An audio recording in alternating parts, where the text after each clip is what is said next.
Yang kedua, kalau sudah ketemu yang alami-alami, rumus kedua untuk hidup versinya Diogenes adalah dengan pengendalian diri. Jadi mengendalikan diri dari kesenangan duniawi. Apa sih kesenangan duniawi itu? Yang hanya menuruti nafsu, kemewahan, di situ termasuk jabatan, kekayaan, reputasi. Jabatan, kekayaan, reputasi itu mungkin kelihatan baik, tapi katanya Diogenes, semua itu adalah ornamen dari perbuatan jahat. Perbuatan jahat apapun pasti ada hubungannya dengan, kalau tidak jabatan, ya kekayaan, kalau enggak ya reputasi. Kamu boleh sebut kejahatan apapun. Jadi kesenangan duniawi, jabatan, kekayaan, reputasi. Di Jogja kemarin misalnya ada Klitih itu anak SMP ABG yang tidak jelas tiba-tiba baca orang terus lari. Setelah diinterogasi ternyata ya iseng aja untuk kepentingan gengnya biar dia levelnya naik di gengnya. Itu kan reputasi. Cah cilik sudah ngerti reputasi. Jabatan apalagi. Hari ini orang se-Indonesia maki-maki orang yang beda pandangan dengan dirinya, ya, ternyata ya bersenggolan dengan makhluk yang namanya jabatan. Termasuk kekayaan. Kemarin ribut urusan kardus dan kawan-kawan itu kan urusan kekayaan. Kejahatan apapun ternyata ornamennya yang menghiasinya jabatan, kekayaan, reputasi. Maka yang ingin hidup alami dan lurus dan benar, jauhi saja itu. Hidupmu akan lebih nyaman. Kamu kan mimpinya selalu kaya, tapi kalau Diogenes kebalikannya, jangan mimpi jadi orang kaya, malah repot. Ya kan? Semakin banyak yang kamu miliki, tanggung jawab dan kewajiban yang harus kamu lakukan jadi tambah banyak. Malah repot. Tadi Diogenes punya cangkir satu aja malah bikin repot. Apalagi kamu yang punya rumah banyak, punya mobil banyak, punya kendaraan, punya baju sak lemari, alangkah repotnya. Saya tidak tahu, kalian aja yang belum kerja coba dicek di lemarimu ada berapa pasang baju. Kamu tiap hari belanja baju, bajunya gonta-ganti terus meskipun yang dipakai cuma itu-itu.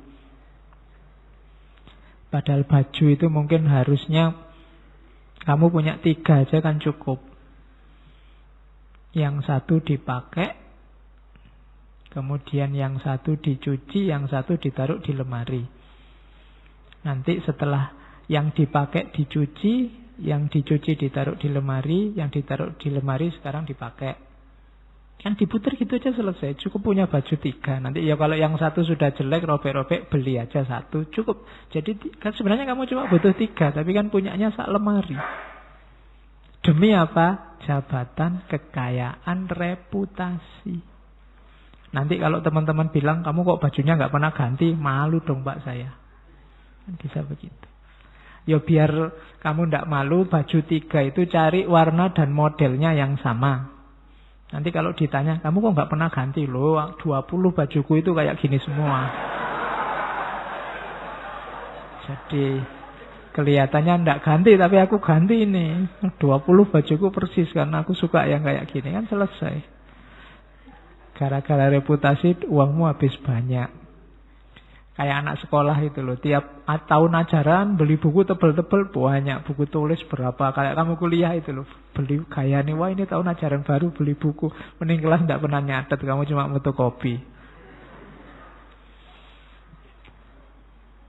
Banyak yang mubadir. Kalau versi Diogenes, nanti kamu kembali ke kamarmu, pulang ke rumah, coba dicek satu-satu, definisikan barangmu satu-satu, apa gunanya, apa pentingnya. Kalau ndak ada itu, kamu masih bisa hidup nyaman ndak? Kamu pilih aja. Keset, seandainya ndak ada keset ini, kira-kira aku hidup enak ndak? Apa pentingnya keset? Anduk, Apalagi di rumahmu ada apa saja, kompor. Apa pentingnya kompor di sini? Aku tiap hari ya beli. Misalnya, berapa persen aku butuh kompor ini? Coba tunjuk satu-satu. Yang tidak penting dijual. Buat apa di situ? Cuma nyempeki. Ada kalimat luar biasa dari Diogenes bahwa sebagaimana rumah besar banyak barangnya pasti banyak tikusnya, tubuh manusia juga begitu. Kalau banyak kamu isinya banyak, kemungkinan juga banyak penyakitnya. Sumber penyakit itu makanan. Itu kata-katanya Diogenes. Kalau kamu di rumahmu kalau nggak ada barang apa-apa, percayalah nggak akan ada tikus. Kenapa ada tikus? Karena banyak barangnya. Yang itu kamu kejar-kejar mesti seneng tikusnya, bisa ndelik di mana. Tapi kalau kosong aja nggak ada apa-apa, tikusnya mesti nggak mau tinggal di kamarmu. Jadi kalau ada yang mengeluh, Pak rumah saya kok banyak tikus, barangmu kamu jual semua aja. Tikusnya nanti nggak masuk mesti. Oke, nah itu rumus yang sama kalau Pak saya kok sakit-sakitan. Coba ditengok cara makanmu gimana. Karena sebagaimana rumah yang banyak barangnya, banyak tikusnya, tubuh juga begitu. Kalau banyak diisi ya kemungkinan penyakitnya nyisip. Nah, rumus yang kedua berarti mengendalikan diri. Latihan lapar, latihan sakit.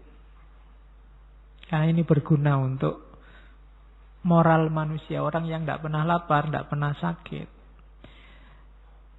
kecenderungannya akan sombong, merasa penting, merasa besar. Dan penyakit paling akut dalam dunia moral itu sombong. Makanya Allah tidak akan memasukkan surga orang yang ada kesombongan sekecil apapun dalam dirinya. Maka jangan mengeluh kalau kamu ada kesulitan apapun, ada kesumpekan apapun, sekali dua kali sakit. Sangat manusiawi, menunjukkan bahwa kamu itu lemah. Kesadaran ini penting dibandingkan kamu yang tidak pernah sakit sama sekali. Mungkin ada yang saya itu Pak sakit itu sudah tidak. Saya bisa ngatur diri saya sendiri. Kapan sakit, kapan tidak. Kalau saya tidak mau sakit, ya tidak sakit. Itu malah mewatiri kalau mentalmu begitu. Manusia ya waktunya capek, ya capek. Waktunya sakit, ya sakit. Kadang-kadang sakit, kadang-kadang sehat. Dalam rangka apa? Dalam rangka moral. Biar kamu sadar kelemahanmu. Oke, itu namanya pengendalian diri. Dan kebahagiaan yang sejati, katanya Diogenes, dalam mengendalikan diri ini. Makanya tadi kita berambisi untuk tidak punya ambisi. Lakukan apa saja tapi tidak harus matok-matok target. Biar kamu tidak kecewa. Kenapa kamu ngaji? Ya ngaji aja Pak. Paham tidak? Tidak tahu. Dapat apa kamu ngaji? Tidak tahu juga.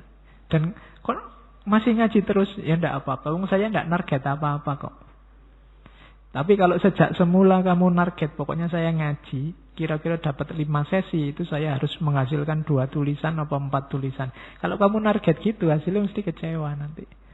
Saya sudah ngaji puluhan kali Pak, mau nulis nggak bisa, tidak sempat kecewa. Kenapa kamu tadi matok ambisi di depan?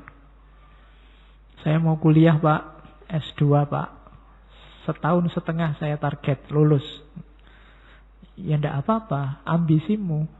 Tapi ketika kamu matok ambisi, jajarannya ambisi itu kegagalan dan kekecewaan. Meskipun satunya kesuksesan. Jadi ada kemungkinan kamu nanti akan kecewa. Biar tidak nyampe ke terminal yang namanya kecewa, tidak usah ambisius. Pokoknya kuliah ya kuliah yang benar, yang serius, gitu aja.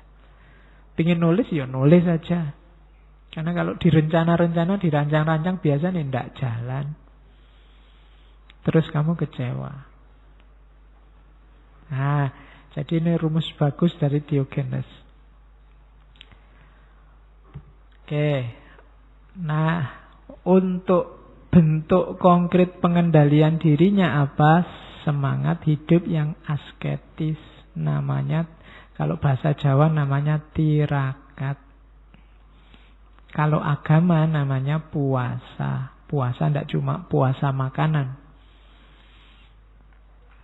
Puasa itu tidak mengambil, tidak melakukan apa yang kamu sukai, padahal kamu mampu untuk mengambil, untuk melakukannya demi tujuan jangka panjang. Itu puasa, itu tirakat. Kalau ada orang kok melekan, tahajud misalnya malam hari sekian puluh, sekian ratus rakaat, itu bukan berarti dia tidak bisa tidur. Bisa tidur, tapi dia milih tahajud. Itu namanya tirakat. Kalau Ramadan itu kan kamu tirakat, kamu puasa. Bukan berarti kamu tidak punya uang untuk beli makan. Punya, tapi kamu milih puasa. Milih tidak makan. Itu namanya tirakat. Tirakat ini tujuannya apa? Melatih jiwa. Yang utama apa? Biar kita tidak tidak tergantung oleh yang di luar diri. Kita kan punya rumus misalnya makan itu ya sehari 3 kali. Apapun yang terjadi pokoknya sehari 3 kali. Oh itu kan kita akhirnya jadi tergantung. Kadang-kadang masih kenyang juga tetap makan. Loh kamu tadi baru nyemil banyak. Enggak Pak, sekarang sudah waktunya makan. Jadi makannya sekarang karena waktu. Ada aturan yang menggantungmu.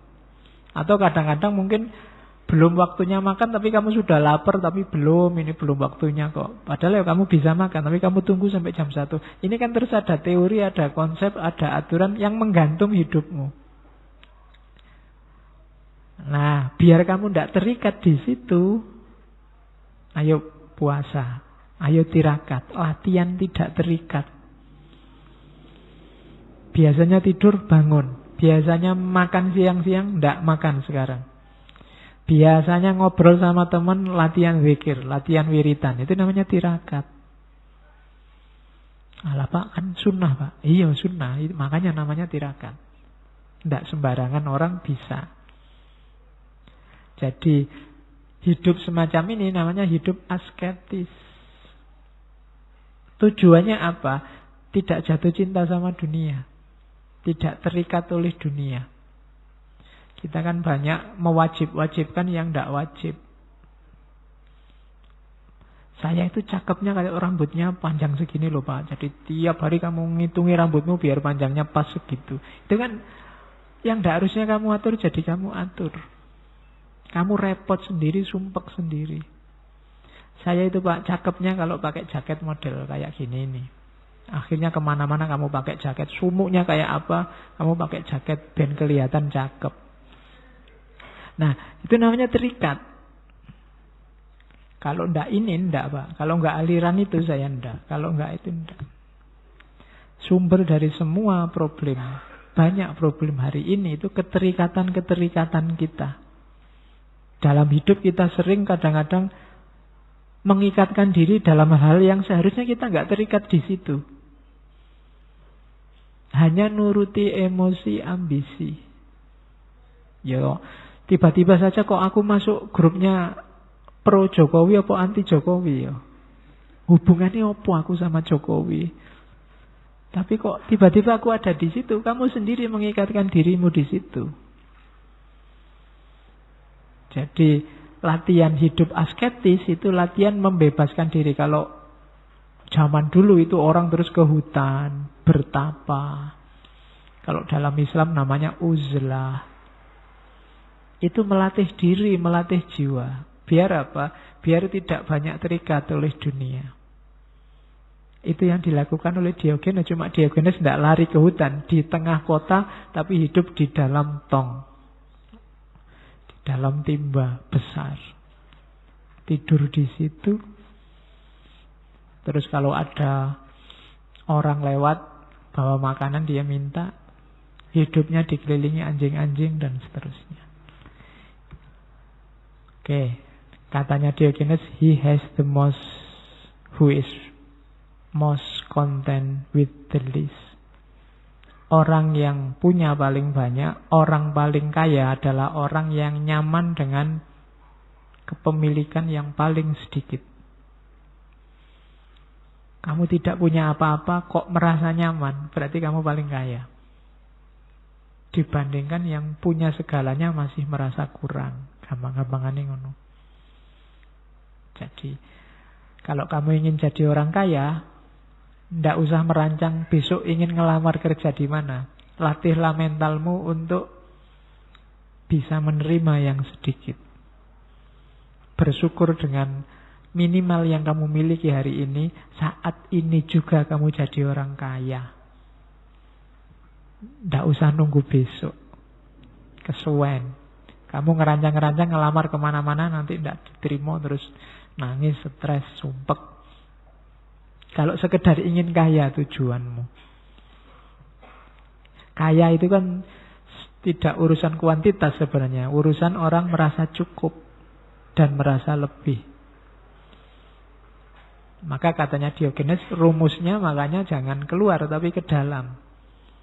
Terimalah apapun kondisimu hari ini, maka kamu jadi orang kaya, sudah selesai.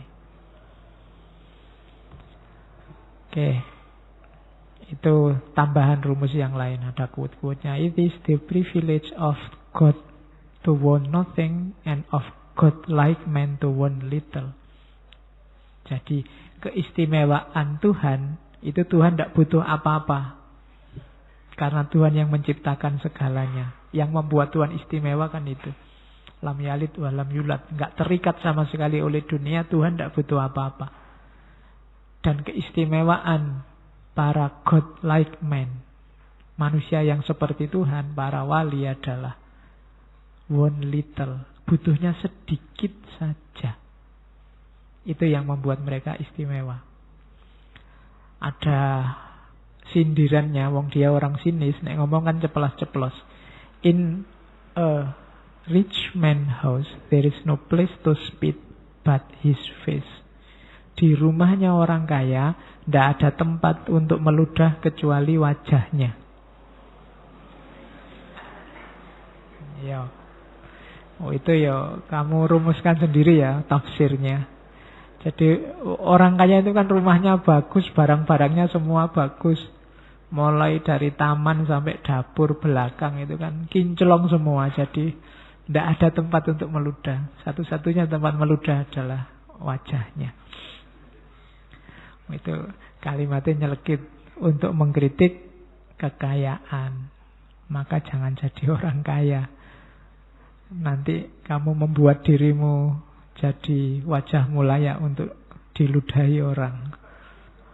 Oke, itu sinisnya si Diogenes pada orang kaya. Cuma dia tidak cuma ngeritik, karena hidupnya sendiri memang hidup yang swasembada. Hidup yang cukup dengan dirinya sendiri. Kalau dia tidak hidup semacam itu, dia ngomong kayak gini, tidak ada orang percaya. Cuma karena dia hidupnya juga semacam itu, ketika dia ngomong semacam ini, ya orang percaya saja. Itu bedanya sama kita. Kalau kamu yang ngomong, wong duitmu akeh, kamu tiap hari berlebih-lebihan di macam-macam, kamu ngomong kayak gini, tidak ada tempat meludah di rumah orang kaya kecuali wajahnya. Ya, berarti wajahmu juga gitu. Orang ngomongnya bisa begitu. Jadi ini rumus dari Diogenes. Terus gelarnya adalah, tadi saya sudah singgung di depan, si anjing. Ya kalau dia orang Jawa mungkin panggilannya jadinya Su. Ya. Ya, celuannya memang gitu. Satu ketika ada orang yang marah. Ini orang baik-baik kok dipanggil anjing. Tapi katanya Diogenes, loh, enggak, kamu juga harus manggil saya anjing. Diogenes itu nama depanku, nama belakangku memang seekor anjing. Jadi namaku itu Diogenes Asu. Nah, cuma katanya Diogenes, loh, tapi aku anjing yang baik. Anjing dari keturunan terhormat yang menjaga dan melindungi sahabat-sahabatnya. Jadi kalau kamu dipisui orang, dasar kamu anjing. Ya, tapi aku anjing yang baik. Jadi anjing yang melindungi sahabat-sahabatnya. Satu ketika dia ditanya, kok bisa ya orang manggil kamu anjing? Katanya Diogenes, ya aku ini karakterku kayak anjing. Cuma ini perlu ditafsir kata-katanya. Aku mengibas-ibaskan ekorku di hadapan orang yang memberiku sesuatu, menggonggong di depan orang yang tidak memberiku apa-apa, dan membenamkan gigiku ke tubuh para penjahat, para bajingan. Itu tafsirnya apa? Yang pertama, aku akan berterima kasih kalau ada orang memberiku sesuatu, membawa manfaat dalam hidupku. Dan aku akan menggonggong. Menggonggong itu mengingatkan, mengagetkan orang-orang yang tidak memberikan apa-apa, orang-orang yang macet, orang-orang yang mandek, orang-orang yang pasif, orang-orang yang tidak produktif. Dan akan aku gigit orang-orang yang jahat, orang-orang yang merusak. Inilah filosofinya anjing. Jadi mengibas-ngibaskan ekor, menggonggong dan menggigit. Maka jangan marah kalau ada yang misuh-misuh. Kamu sebagai anjing, filosofinya tinggi. Jadi bersyukur kalau mendapat anugerah, dapat sesuatu. Watawasau bil haq, menggonggong. Kalau ada orang tidak beri apa-apa, tidak beri manfaat. Dan yang terakhir, kalau ada orang jahat ya digigit. Jadi menyenangkan bisa, mengagetkan bisa, menyakiti juga bisa. Jadi kita perlu kualifikasi seekor anjing dalam hidup ini. Versinya Diogenes. Satu ketika dia ngomong juga, kalau anjing lain yang digigit musuh-musuh mereka, tetapi aku menggigit sahabat-sahabatku untuk menyelamatkan mereka. Jadi untuk mengingatkan. Kata-katanya kadang menyakitkan, tapi untuk menyelamatkan. Kalau tidak gitu, tidak sadar-sadar. Maka katanya Diogenes, panggillah aku, tetap panggillah aku anjing. Tidak apa-apa. Satu ketika ada orang-orang kaya yang nggoda Diogenes. Ya manggilnya, anjing, anjing, ini makanan gitu. Terus Diogenes datang, makanannya diambil, terus orangnya dikencingi. Orangnya marah-marah. Kamu kok malah ngencingi aku? Loh, aku kan anjing. Jadi dikencingi kan biasa aja. Anjing kan memang suka kencing. Jadi terus itu gayanya Diogenes memang begitu. Makanya dia dipanggil si anjing. Yang jadi cikal bakal aliran namanya sinisisme. Nah, ini juga kritiknya Diogenes pada masyarakat, pada orang-orang pinter, termasuk gurunya. Katanya Diogenes, menjadi orang baik itu tidak bisa hanya paham tentang kebaikan atau ngomong tentang kebaikan. Orang baik itu adalah orang yang mempraktekkan kebaikan yang dipahami dan diomongkannya. Tokoh-tokoh yang dilihat oleh Diogenes itu hampir semua cuma menang ngomong.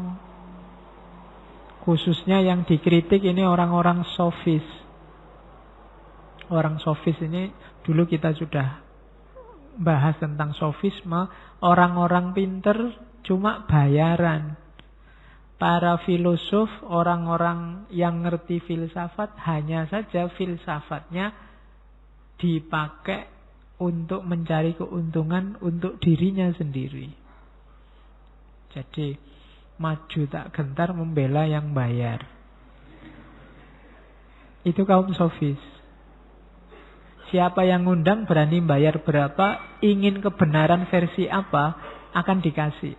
Nah itu sofis. Yang itu dikritik hebat, baik oleh Sokrates apalagi oleh Diogenes. Wong gurunya saja yang tidak mempraktekkan yang diomongkan dikritik oleh Diogenes. Aristippus. Katanya Diogenes, loh, orang baik itu bukan orang yang menceramahkan kebaikan, tapi orang yang menjalani kebaikan. Meskipun masyarakat hari ini sering tertipu. Melihat orang ngomong, orang ceramah tentang kebaikan, terus dianggap orang ini mesti orang baik. Belum. Orang baik itu tidak diukur dari kata-kata dan ceramahnya, tapi dari perilakunya. Ini yang sering dilupakan orang, katanya Diogenes. Maka, katanya Diogenes, setahu saya manusia itu terlalu banyak omong, terlalu banyak mengumbar kata-kata tanpa mempraktekkannya. Kita menampilkan diri sebagai para penjaga moral yang hanya bisa mengajarkan hal-hal yang baik dan buruk tanpa mempraktekkannya dalam hidup. Jadi prioritaskan perilaku moral di atas teori moral. Jangan cuma ceramah, jangan cuma menasehati, tapi juga jalankanlah. Biar tidak kayak kritiknya kakaknya Ghazali pada Ghazali. Ghazali, kamu itu kayak batu asah. Kamu menajamkan orang lain, tapi kamu sendiri nggak tajam. Kenapa kamu nggak menjalankan yang kamu omongkan? Ceramah tentang tasawuf, ceramah tentang tirakat, ceramah tentang laku, ceramah tentang sholat malam, macam-macam. Dewe nggak pernah. Buat apa? Orang yang kamu ceramai sukses dekat sama Allah, tapi kamu sendiri macet. Itu yang bikin terus Ghazali kelimpungan, terus mengembara kurang lebih 12 tahun untuk menjalani laku. Nah itu beratus abad sebelumnya sudah disindir oleh Diogenes. Jadi orang yang menceramahkan kebaikan itu belum tentu orang baik. Karena ukurannya baik atau tidak orang yang menjalankan kebaikan. Maka Diogenes ajarannya tidak lewat buku, tidak lewat teori, tapi lewat hidupnya sendiri. Ketika dia mengajarkan orang hiduplah secara alamiah, itu dia sendiri hidup secara alamiah. Hidup jangan berambisi, dia juga tidak punya ambisi apa-apa. Itulah Diogenes. Ya sama kan kayak Nabi kita Rasulullah. Itu kalau ditanya akhlaknya seperti apa? Seperti Quran yang berjalan. Tidak usah capek-capek nyari tafsirnya. Gimana jadi muslim yang berakhlak? Sudahlah, tiru saja kehidupan Nabi. Seperti itulah yang diinginkan oleh Al-Quran. Oke, kita lanjutkan dawuhnya Diogenes. Itu sindirannya ya. Mereka yang mulutnya selalu menyampaikan kebajikan, namun tidak peduli dengan prakteknya, itu seperti harpa. Harpa itu alat musik yang menghasilkan suara yang menyenangkan orang lain, sementara dirinya sendiri tidak ngerti tentang musik, tidak menikmati musiknya. Ya harpa yang kayak gitar besar itu kan. Jadi kayak gitarnya sendiri yang keluar dari gitar itu suara yang indah, tapi gitarnya sendiri tidak menikmati yang lain, yang di luar dirinya. Maka siapapun penceramah, siapapun tukang ngomong, tukang dakwah yang baik-baik harusnya mempraktekkan. Kalau tidak, dia kayak alat musik. Kalau sindirannya Al-Quran, kaburo maktan. Jadi isone cuma ngomong tapi tidak bisa menjalankan. Oke, terus. Nah, ini yang unik. Katanya Diogenes, waktu ditanya, Diogenes, kamu itu orang mana sih? Aku itu warga dunia. Aku bukan orang Athena, aku bukan orang Yunani, aku adalah warga dunia. Diogenes nanti dipandang sebagai yang menginisiasi lahirnya kosmopolitanisme. Jadi manusia itu pertama-tama lihatlah sebagai warga dunia. Levelnya sama, sederajat, semuanya mulia. Tidak ada manusia yang tidak mulia, termasuk manusia yang kamu benci. Dia juga manusia yang mulia. Kalau kasar-kasarannya, kalau dalam Islam semuanya keturunannya Nabi. Nabi Adam. Jadi kalau keturunannya Nabi kamu sebut Habib, wis kuwabe iki Habib berarti. Keturunannya Nabi Adam. Kita semua warga dunia, kita sama-sama saudara. Kan kayak tulisannya Gandhi itu kan, semua manusia bersaudara. Makanya kalau lagi gegeran, lagi debat, lagi maki-makian sama saudaramu yang lain, ingat-ingatlah dia itu saudaramu. Paling tidak dia saudaramu, sama-sama Indonesia, buktinya ya pakai bahasa Indonesia. Kalau pakai bahasa Inggris kan nggak jadi debat. Ya, kalau kamu pingin debatnya cepat selesai, kamu postinglah pakai bahasa Inggris, mesti mandek wis. Jadi kita ini warga dunia. Itu yang teorinya disebut kosmopolitanisme. Ini ada kalimat bagus, nanti yang penggemar mistik boleh direnungi kalimat ini. Segala sesuatu itu kan miliknya dewa zaman itu. Kalau sekarang mungkin miliknya Allah, miliknya Tuhan. Dewa itu sahabatnya orang bijak. Para wali itu kan sahabatnya Allah. Jadi Allah sahabatnya para wali, wali sahabatnya Allah. Miliknya para sahabat itu dipakai bersama. Jadi miliknya Allah itu berarti kan juga miliknya para wali. Kenapa? Para wali sahabatnya Allah.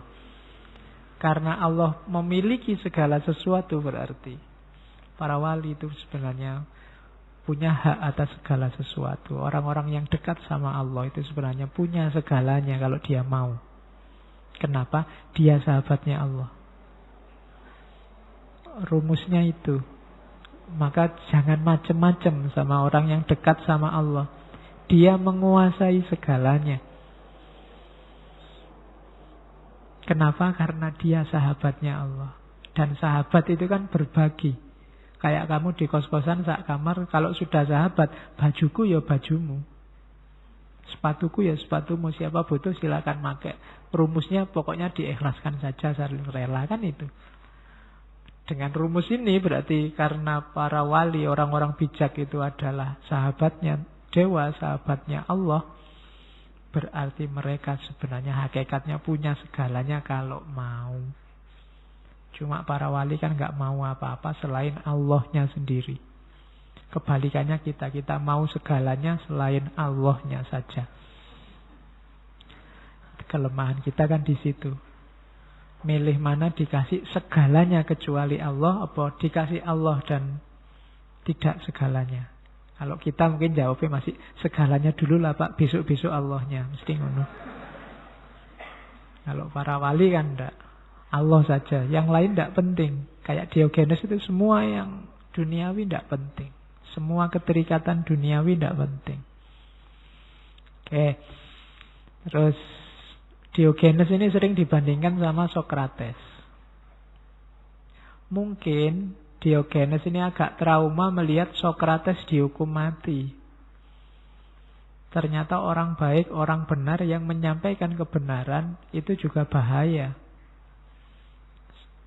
Sokrates kan dituduh meracuni pikiran anak-anak muda.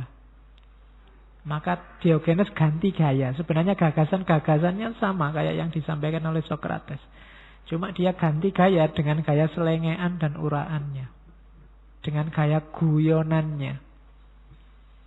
Jadi orang tidak marah kalau guyon. Kalau stand up komedi itu kan kalau maki-maki orang, orangnya kan tidak marah. Kalau mengkritik orang, menjatuhkan orang, orangnya kan tidak marah. Itu gaya guyon. Tapi kalau di luar stand up kan orang bisa tawuran itu diomongin kayak gitu. Nah itu yang dipakai oleh Diogenes. Kalau Socrates gayanya, gelarnya Socrates itu kan gadfly. Gadfly itu pengganggu. Orang ditik-tik terus suruh mikir, apa iya, kamu itu bener kayak hidupmu sekarang. Itu kan Socrates. Sehingga dianggap meracuni anak muda. Nah, kalau Diogenes, katanya Plato, Diogenes itu Socrates gone mad. Socrates yang edan. Jadi, versi gilanya Socrates itu Diogenes. Ngomongnya sak karepe dhewe, tapi penuh hikmah kata-katanya. Gaya hidupnya juga penuh hikmah. Kalau Socrates, dia bertanya, tanya jawab serius, diskusi serius. Kalau Diogenes enggak, ngelucu, ngomong yang aneh-aneh, mengagetkan orang. Itu gayanya Diogenes. Kalau Socrates mengarahkan manusia dalam rutinitas dan tradisi, kalau Diogenes menawarkan antitesisnya hidup. Kalau Socrates mengklaim dirinya citizen of polis, warga kota. Kalau Diogenes citizen of the world, warga dunia. Diogenes ini waktu diusir dari Sinop, keluarganya diusir. Orang-orang bilang, Diogenes, kamu dikutuk untuk jadi orang terusir. Jawabannya Diogenes, ya, tapi kalian saya kutuk untuk jadi orang yang punya rumah. Ya. Versinya Diogenes punya rumah tetap itu sumpek. Banyak tanggung jawab yang harus dilakukan. Jadi katanya Diogenes, justru aku yang mengutukmu. Sekarang aku bebas keluar dari rumah. Kamu sekarang yang masih dikutuk punya rumah. Dan aku tidak butuh rumah. Kenapa? Karena aku citizen of the world. Aku warga dunia. Fasilitas banyak di luar gampang, katanya Diogenes. Mau nyari apa aja bisa. Karena kuncinya bukan di luar diri, tapi di dalam diri.